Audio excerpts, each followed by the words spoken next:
My friends at Easy Cater are workplace catering pros, helping you find food for everything from daily employee meals to staff meetings and special events. Visit easycater.com/leaderassistant to find out more. Hi, my name is Nichole Brooks, and today's leadership quote is, "Apologizing is a strength, not a weakness."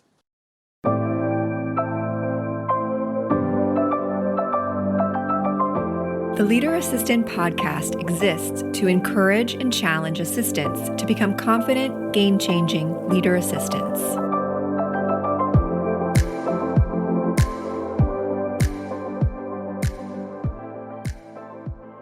With so much on your plate, wouldn't it be nice if ordering food for the office were easy and reliable? My friends at Easy Cater are workplace catering pros, helping you find food for everything from daily employee meals to staff meetings and special events. With Easy Cater's network of over 100,000 restaurants nationwide, you'll have a huge variety of options near you for any group size, dietary need, or budget. Your food arrives on time, as ordered, all supported 24/7 by Easy Cater's team of experts. Visit easycater.com/leaderassistant to find out more. Again, that's easycater.com/leaderassistant. Hey friends, welcome to the Leader Assistant Podcast. It's episode 206. You can check out the show notes at leaderassistant.com/206, leaderassistant.com/206 for links and resources related to this episode. And speaking of this episode, I'm excited to be speaking with Nichole Brooks. Nichole is Administrative Operations Manager at Aon. Is that right, Nichole? Yes, that's correct. Awesome. Well, welcome. Glad to have you on the show. What part of the world are you in? So I'm located in Atlanta, Georgia. Nice. And are you from Georgia? Are you a transplant from somewhere else? I am a transplant. I was born in the U.S. Virgin Islands from St. Thomas. So I've been there for, well, forever. Because I moved here in 2005. Okay, great. Yeah. And what did you move to Atlanta for? I actually moved for just better opportunities. Just wanted to kind of explore more. I always wanted to move. I was originally thinking about moving to Florida before then. And then I came and I visited some friends here. And then she kind of was like, "I think you should come here. I think you'll be great." And I was like, "Well, I don't know." And she's like, "Come on." And it kind of reminds me of home too, having like the trees and all that good stuff. So I just, opted to come here. And so I've been here ever since. Awesome. I love it. Mm-hmm. Nice. Well, tell us a little bit about, before we jump into your professional career, personally, like, do you have a dog, a cat, both? Do you have kids? What's your favorite band or book or hobby? All those things. All those good things. So I have two girls. Two girls were 28 and 26. I have to pause sometimes with that. We all make birthday in the same month too. That's another thing, which is weird.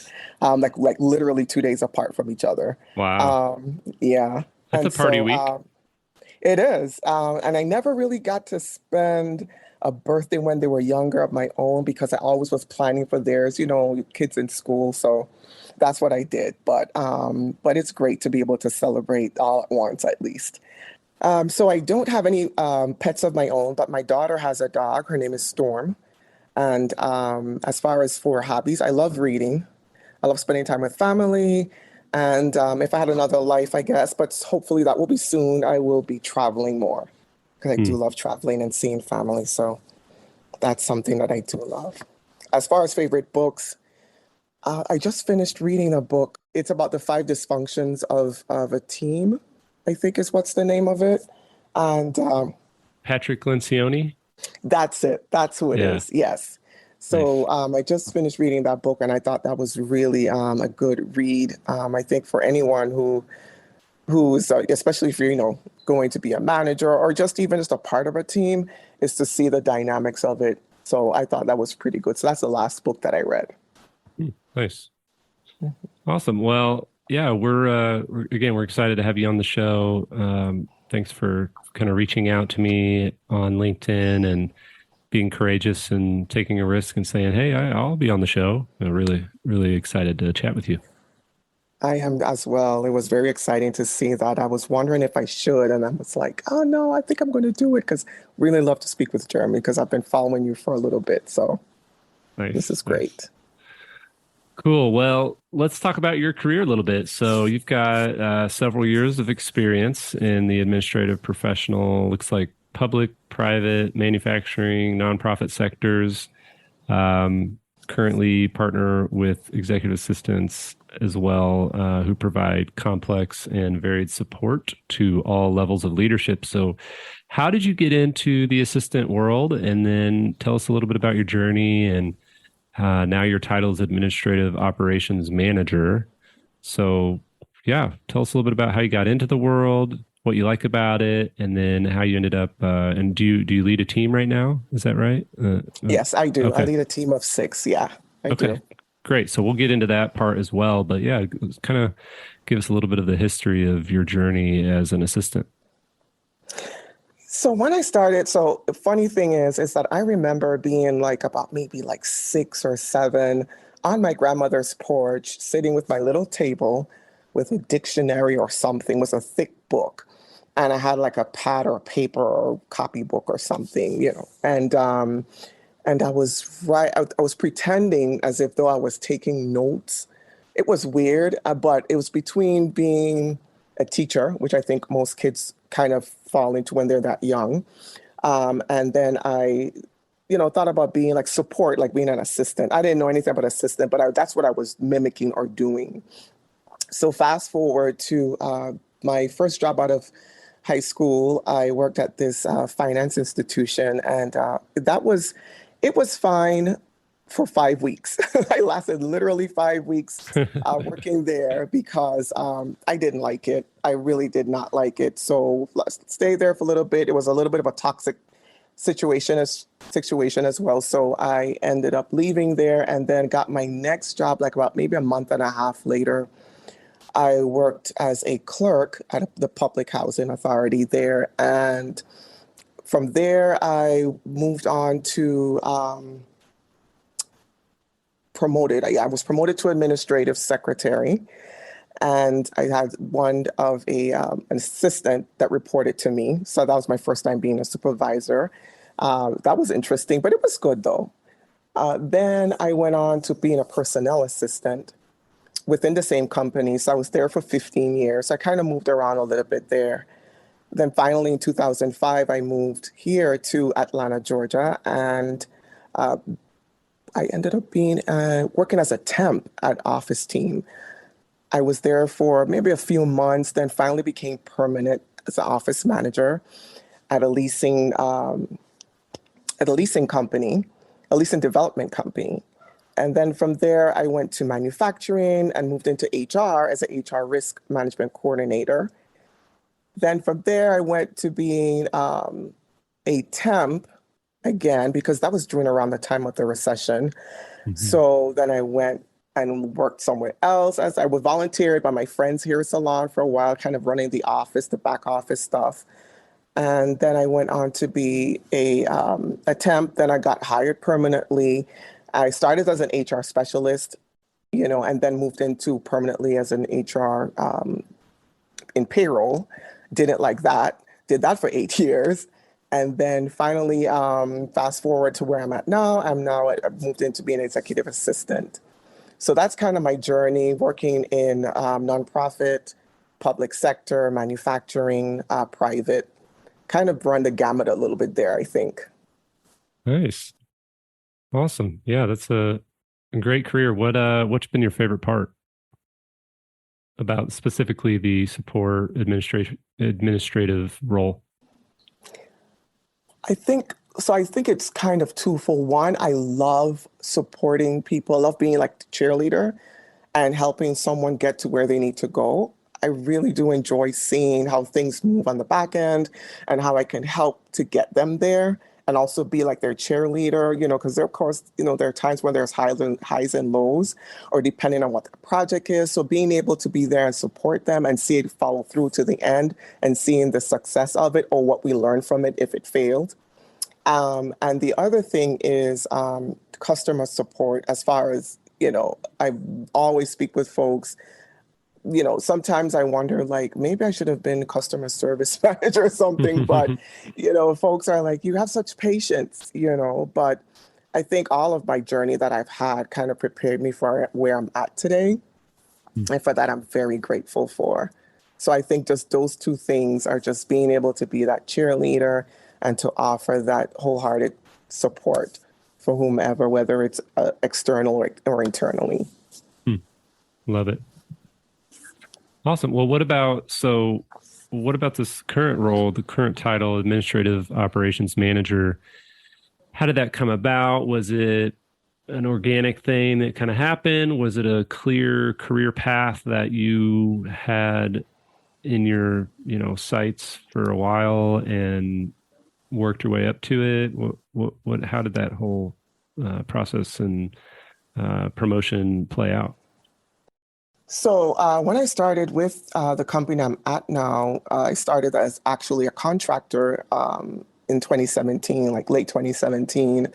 And then I became permanent, in April of the following year. And I never really thought of myself as a leader that way, but it always seems that most roles that I do get, I find where I'm kind of thrown into something.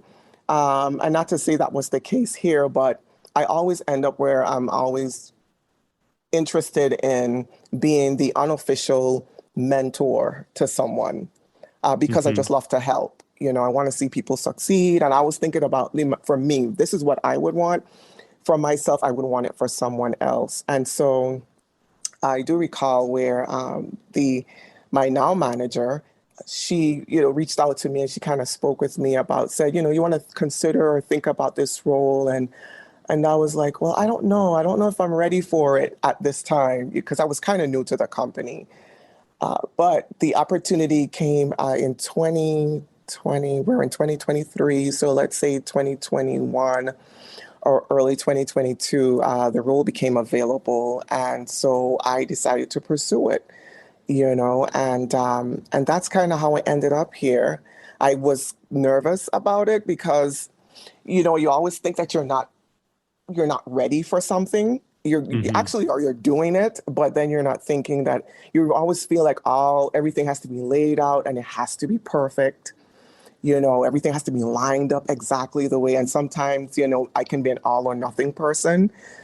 So I didn't think I was ready for it. But at least back then in 2019 or 2018, when she spoke with me but I said, you know what, I'm just going to go for it. And if I don't get it, it's fine. It's a learning experience for me. So that's why I treat everything like it's a learning experience. Yeah. No matter if I get it or not, or I continue on or not, it's something that I learn and that I can take with me. Awesome. So when you did get the role, how many assistants were part of your team? So I started out with, I think it was 4 or 5. It was 5. And then one moved on to another team. And then I ended up hiring 2 new hires last year. So I now have 6. And I have 2 in Atlanta, 1 in North Carolina, and I have 3 in Texas. So they're kind of spread out a little bit. Awesome. And they're great. They're really great. That sounds like a fun role and a fun team to work with. What has been maybe the biggest challenge as you now have? I'm assuming are you direct supervisor, or is it kind of like a dotted line thing with their executive and you, or how does the structure work? So I am their direct supervisor, but they have dotted lines to like the leadership whom they support, sort of. So, if they support leaders, it would be kind of dotted line, but I am their direct supervisor. Okay. So what's been your maybe biggest challenge taking on that weight and that burden of managing employees? Hmm. I think for me, even going into the role, I was very concerned about relationship building. Mm. Was very concerned about that, and not in a bad way, but I knew that that had to be the foundation if we were able to, transition from being a peer to being a manager, and what that looks like, and not just that, but how can I be a good manager? How can I advocate for my team? How can I advocate for them collectively and individually? So I didn't take it lightly going into the role. I really kind of, you know, sat with that when I was finally going through the process. I kind of questioned, should I be doing this? Would I, but when I did, and now that I'm doing it, I see where, being that advocate for them, being able to speak for them, or giving them a voice to speak up for themselves is Hmm. very rewarding. But it's also something that you kind of, you sit with a little bit, as far as always trying to think of creative ways of engaging, or making sure that relationship stays solid.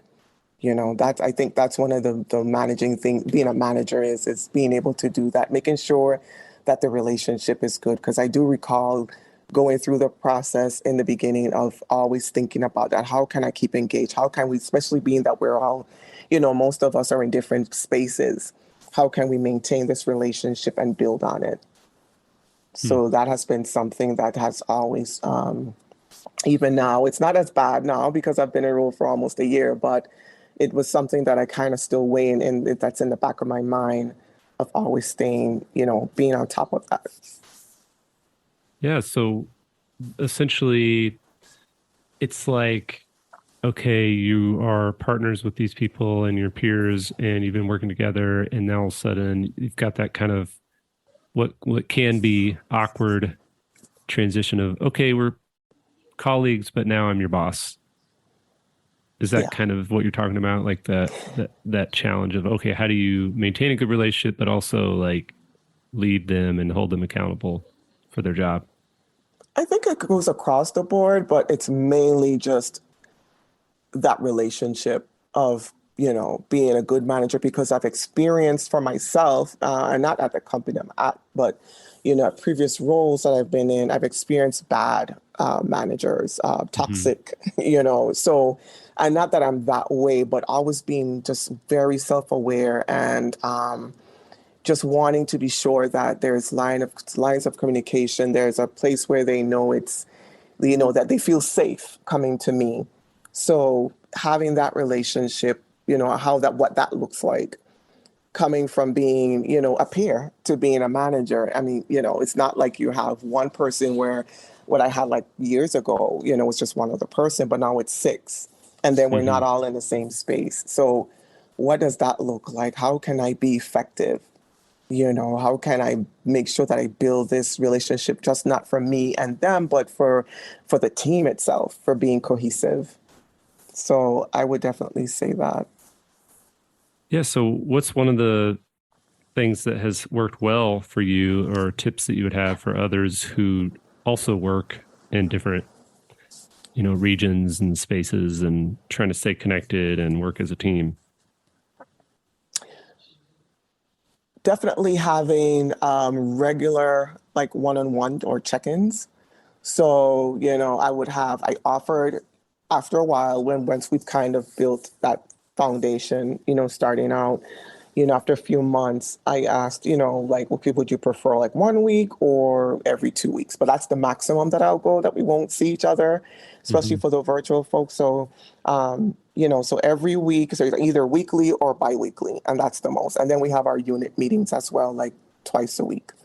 So that's kind of what I do. I always try to, and also include them in the process when we're, like once a month, I will have one of them to co-host our unit meeting, bringing, whatever tips and, and ideas, to the fore, and sharing it with the team, so, because it's so much information that's out there, right? And sometimes we're not all the time aware of it. So, I just tell them, just be prepared, You're going to be taking over, this meeting, co-hosting with me. I'll just do the spiel at the beginning, but you're going to take it away. And I would say that they did such a great job. And, I could see the energy that's there, the good energy of being able to, and not only that, but being able to learn because it's fun, but we're learning as well. And we're learning together. So, and knowing that your voice is being heard and, adding that value. So, that's something that I definitely do is being sure that I would connect every once a week or twice a week, depending on the relationship, and letting them know that I'm available. And then we also have a space. So we use WebEx, and we have a space for our team.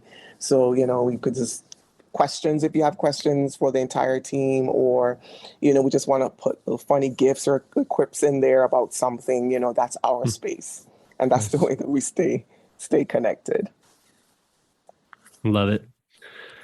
Awesome. Well, let's talk a little bit about when I ask people about scheduling the call for the interviews of the podcast, I ask people about what topics they'd like to discuss. And there's a couple that you mentioned, and the first one I want to talk about briefly is advocating to leadership for administrative professionals. So, how have you in your career navigated, whether maybe give us an example of how you've had to advocate to the leadership team and the executive team on behalf of yourself and other administrative professionals.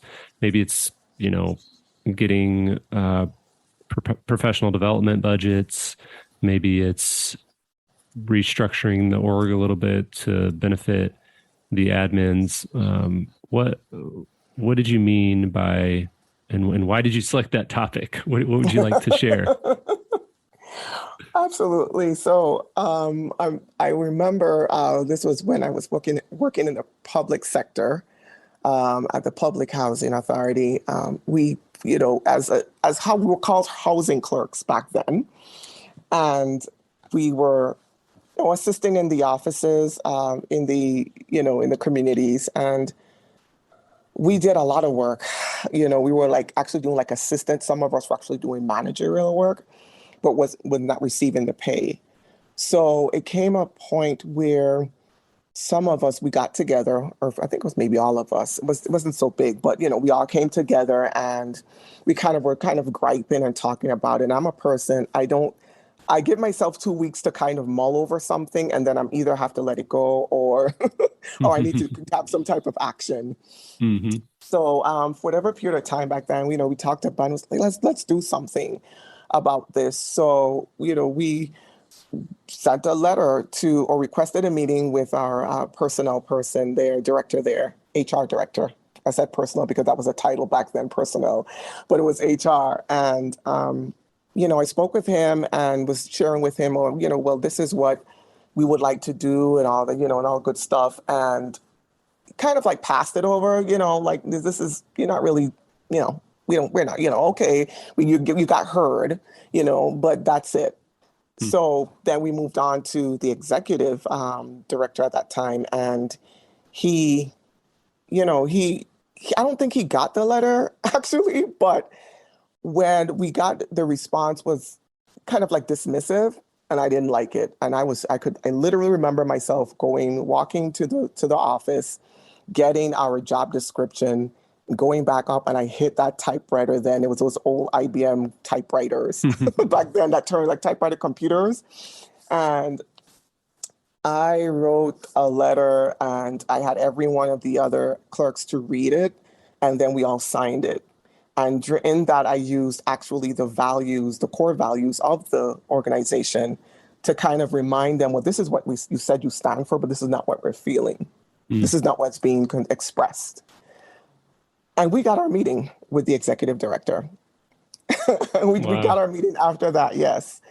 And with that, he changed it. He changed, our job titles were changed, and we got increases based on that because we were actually doing managerial type work. We were, submitting, it was assistant work we were doing, yes, but it was assistant and managerial. So a lot of things that we were kind of thrown into, whether or not there were some of the managers were absent or not, but we were doing it and they were depending on us to do it. So if that's the case, we were fine with it, but we just wanted the pay to match and the Yeah. title to change.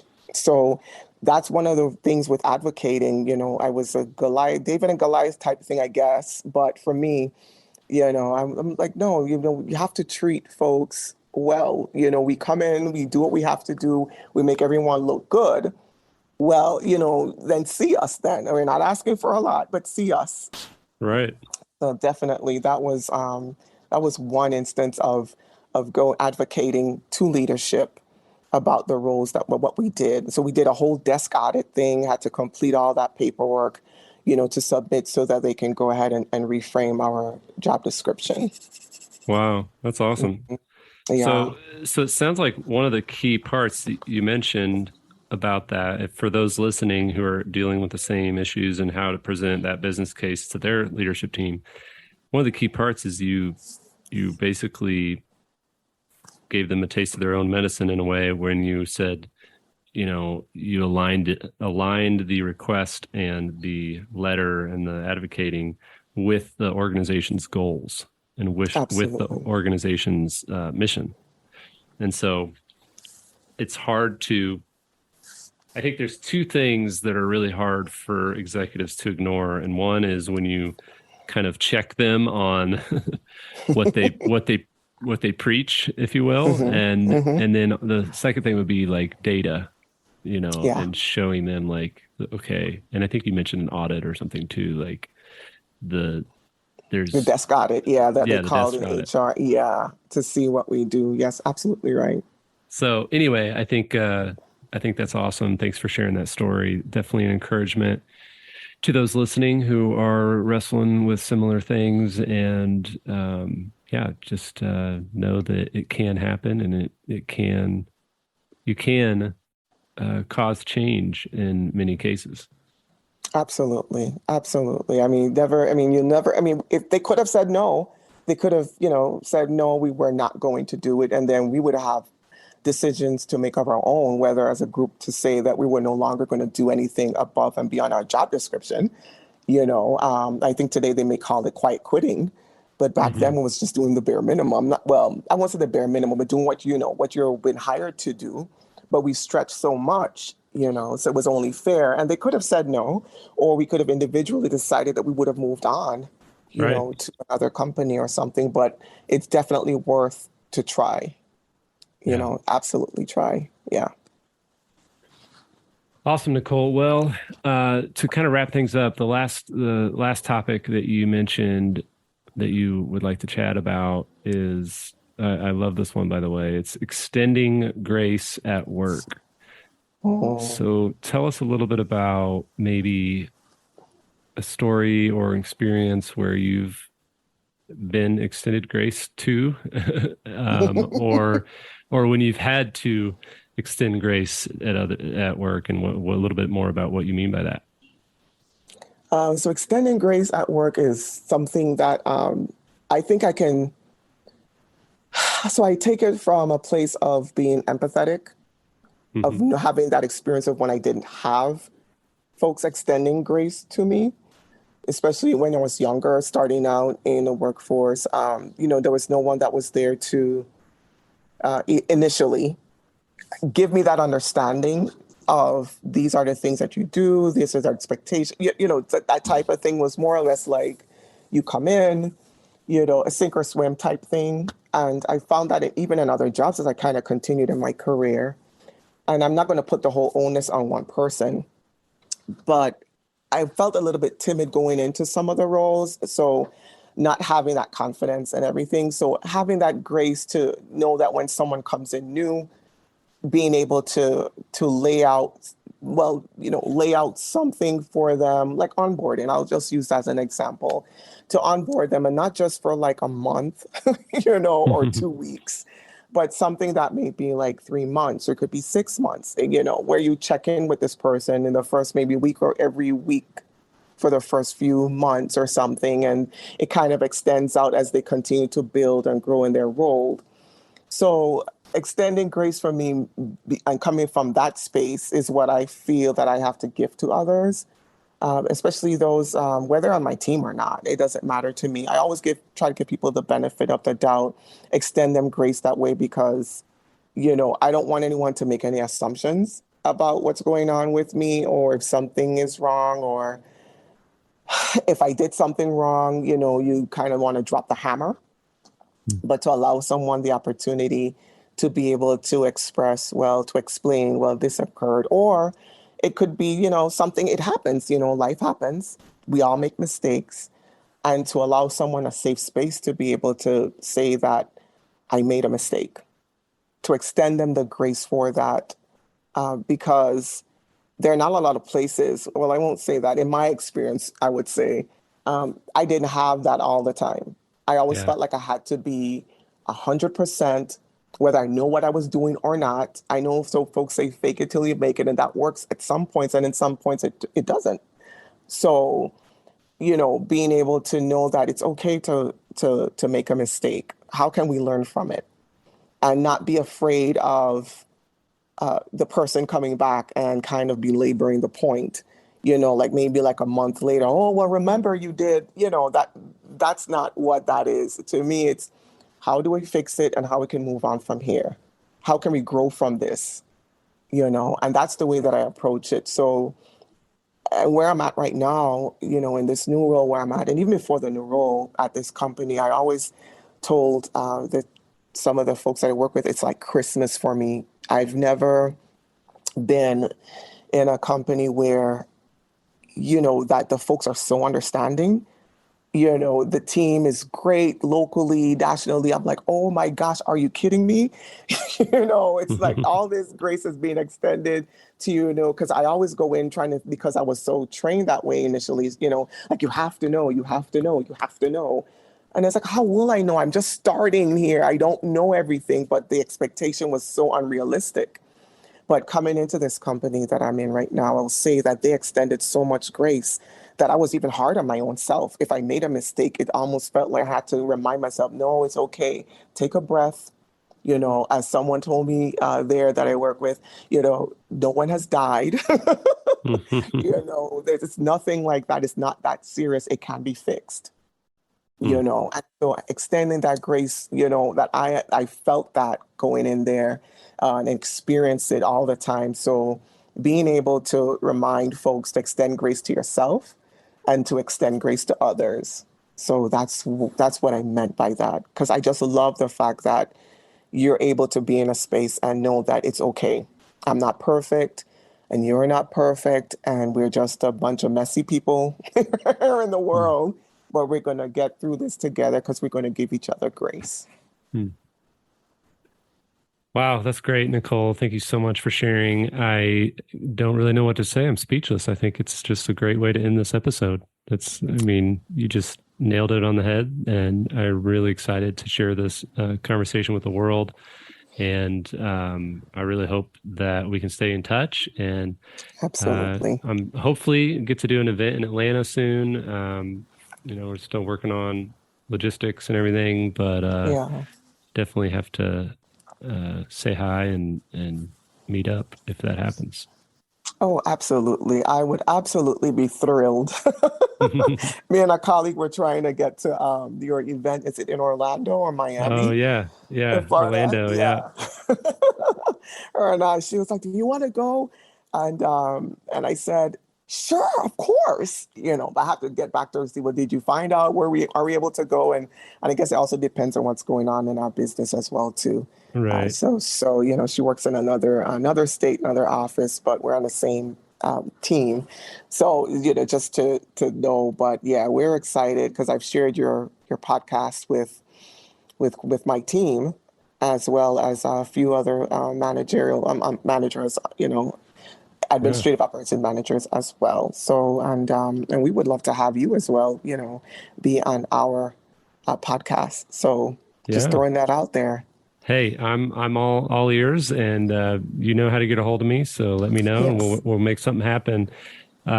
Again, for those listening, you can check out the show notes at leaderassistant.com/206. And Nichole, if it's all right, I'll put your LinkedIn URL there so people can reach out and say hi. Absolutely. Love it. Awesome. Great. Well, Nichole, thanks again. Hope you have a great one, and I appreciate you being on the show. Sounds good. Thank you so much, Jeremy.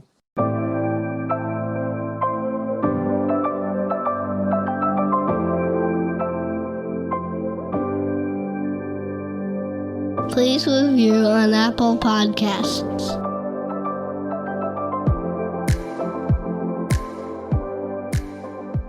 GoBulls.com